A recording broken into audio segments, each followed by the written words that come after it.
तका उनका अंश कहीं चला गया।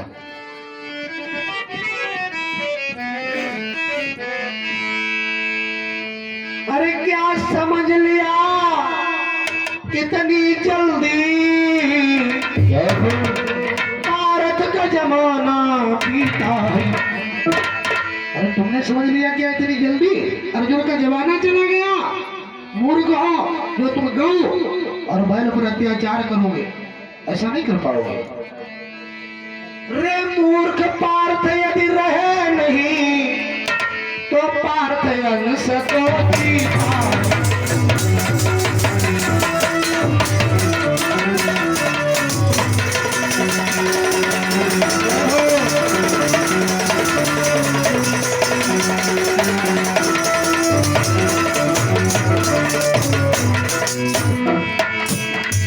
क्या समझ लिया इतनी जल्दी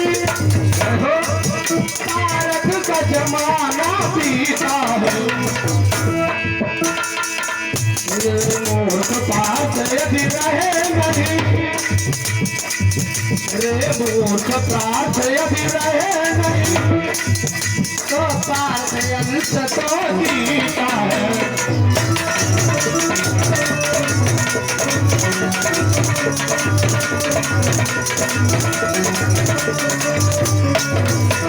और क्या बोले महाराज परीक्षित गौ की ओर हाथ उठाते हुए?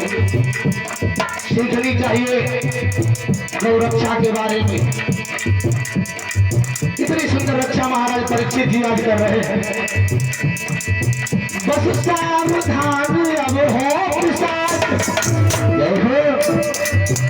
हम तुझे न जीता छोड़ेंगे। अगर यदि अगली बार आपने हाथ उठाया तो तुम्हें मार देंगे। बस सावधान हो पिशाच, हम तुझे न जीता छोड़ेंगे। जो गौ पर हाथ उठाया है हम उसी हाथ को तोड़ेंगे।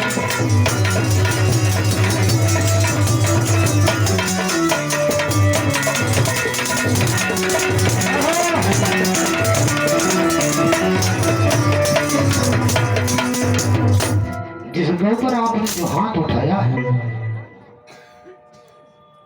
हम आपके उसी हाथ को तोड़ देंगे। अब क्या हुआ? गौ के पास गए, गौ माता को पुचकार करके खड़ा किया और प्रेम के साथ में कहने लगे, महाराज परीक्षित कोई अत्याचार कोई पापाचार अब नहीं होगा।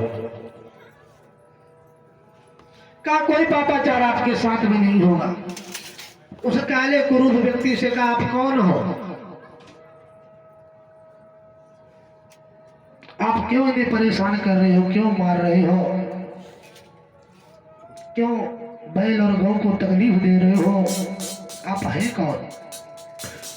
गौ से पूछा आप कौन है? बैल से पूछा आप कौन है?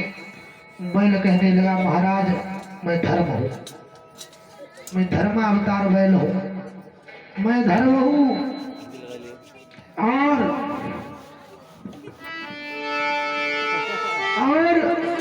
मैं धर्म हूं। काजे हो? गाय से पूछा आप कौन हो? कपिले। गाय कहने लगी मैं पृथ्वी हूं। कहा क्यों जा रही हो? कहा क्यों जा रही हो?